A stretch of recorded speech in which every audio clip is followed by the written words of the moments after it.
Welcome to a new edition of the Neon Jazz interview series with Canadian jazz guitarist Jocelyn Gould. We caught up with her mid-April 2020 to talk about her new debut 2020 CD, Elegant Traveler. Moved by the works of Grant Green, Kenny Burrell, Wes Montgomery, and Joe Pass, that has fueled her career that has seen her perform in the U.S. and across Canada. She is also a passionate educator, and in August 2019 began a professorship at Humber College in Toronto as a professor of guitar. Get to know her. Thanks for taking a minute out today. And you know, this is kind of a twofold question because it's interesting with, just having material that's out during this time. But talk to me a little bit about your debut, Elegant Traveler. Well, it's the first record that I have made, and I've lived in 4 cities in the past 3 years, so I have done a lot of moving around, and the record is basically just all of the music that I wrote for it is sort of about a different person or place in all of these kind of cities that I've lived in recently. And sort of the impact, I think every time you live somewhere new, you get, it changes you, and it changes the way you play and your musical values. So, yeah, that's sort of in a nutshell what the compositions were about. And talk to me about the cities leading up to this before we get to the beginning of your life and where you were born or raised. What cities were influential in this kind of traveling biopic, so to speak? So I'm from Canada, and almost 4 years ago moved to Michigan, near Detroit. And Detroit, has such a deep musical history, and really kind of transformed my musical values and my way of playing. And from there I went to New York, and, New York is also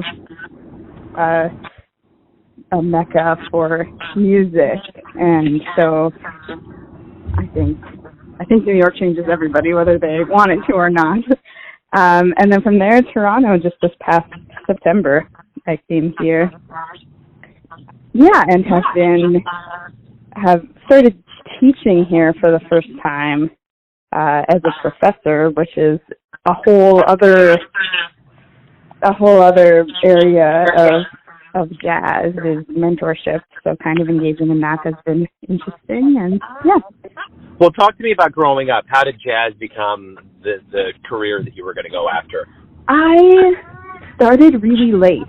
Both of my parents and my older brother were hobbyist guitar players, and I got into playing the guitar as a teenager, but just like self-taught, alone, kind of in my room, and the whole point was just to be able to accompany myself, kind of singing the songs that I like to sing. And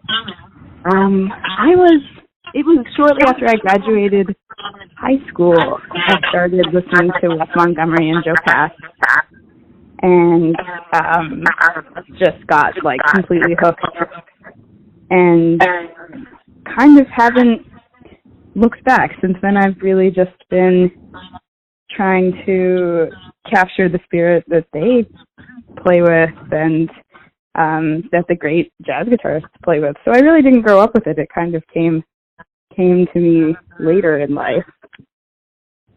So when you did start playing professionally and got out there, is the stage a natural extension for you? Are you comfortable? Is it another home for you?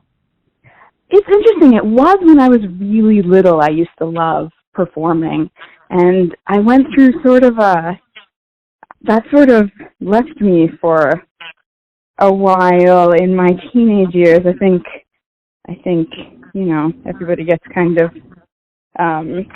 nervous and kind of like figuring themselves out as they're growing up. But over the last, as I started to get on stage more and more to perform, it just kind of has become my favorite place to be, and the place that I really feel the most at home, and where I get the most joy out of life definitely is on stage. What was the first live jazz show you ever saw that made you think that's what you want to do with your life? When I was just getting into jazz guitar, I saw Sonny Rollins play. This was in 2009, I think, 2009 or 2010.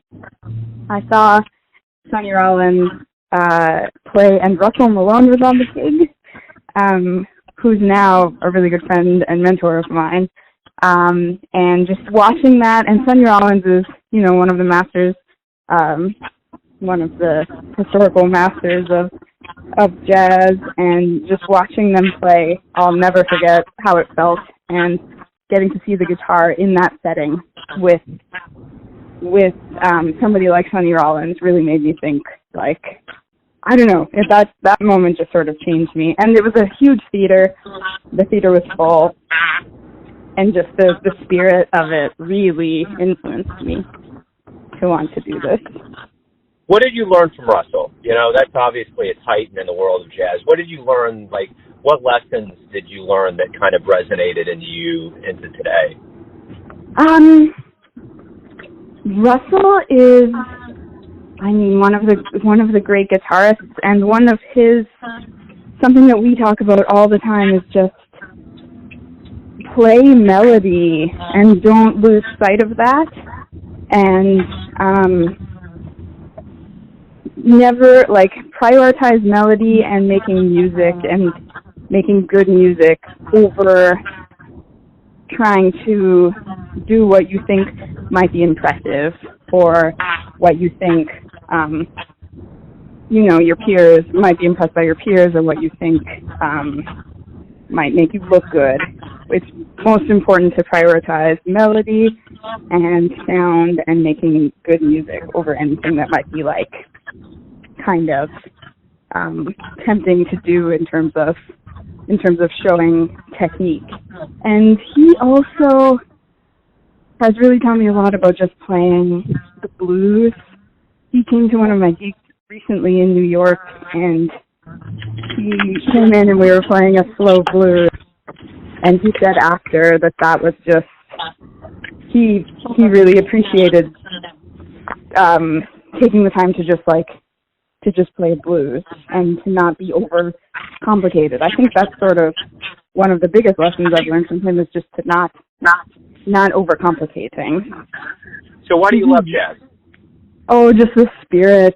It's there's so much to learn, and there's so many emotions involved in great players playing, from joy to sadness to nostalgia to anything, and just see, you can spend your whole life kind of trying to approach the playing of the masters and the playing of the guitar players or the instrumentalists, the musicians that you love, and it can be a lifelong pursuit. There's always more to work on, and just the spirit. There's a spirit and swing and groove and attitude. So when we do come back, it seems like we're floating through this infinity of unknown. When we do come back and we are both audience and musician, what realizations do you hope we get during this time when we return, that may be, positive things that we return to? Yeah, for me, I've really been questioning some of the day-to-day things that I do that aren't necessarily that important. I've been questioning a lot of my, just consumerism, a lot of money that I spend buying things that, I'm perfectly fine without now. And I would just really love to see the community just come back strong and inclusive, and just joy for music for the sake of making music. And I think for me this has sort of been, I had a lot of gigs canceled, a lot of tours canceled over the next few months, and just the idea of, like, okay, this is the time to reset and practice. Like, I've been, going back to complete basics and trying to just improve over the long term rather than sort of practicing for short-term gigs or anything like that. So I think for me it's been a moment to reset, which of course is, like, terrible that this is what it takes. But a lot of musicians that I've spoken to have expressed that the slowdown in a lot of ways has been positive, even just in terms of taking care of themselves physically, because being a musician can be sort of tough on your body if you're on the road all the time and out late all the time. Well, I'm going to give you one last tough question, and I'm going to save it for the last. And I want to know, everyone has a perception of you, your family, your friends, your fans, but you're living your life. And it's probably a little bit more evident now during this quarantine time, but who do you think you are? That's a really good question. I think that I'm optimistic and studious. I'm really rediscovering with all of this time that I just want to study ultimately and improve. So I've been really finding my kind of studious side through all of this. Yeah. That's a great answer. No, I think sometimes it seems like there needs to be more to that, but sometimes a succinct answer is perfect. That makes sense. That's a really good question. Well, it kind of gets to the heart of the matter. Hey, Jocelyn, thank you for taking a minute out. Stay safe. I appreciate it.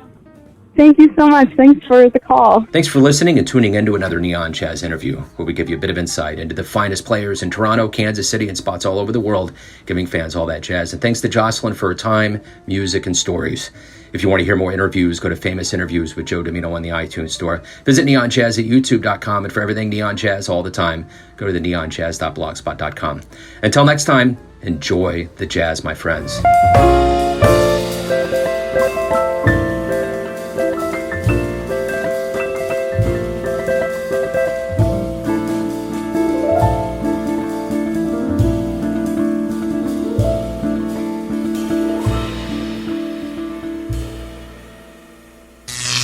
Neon Jazz.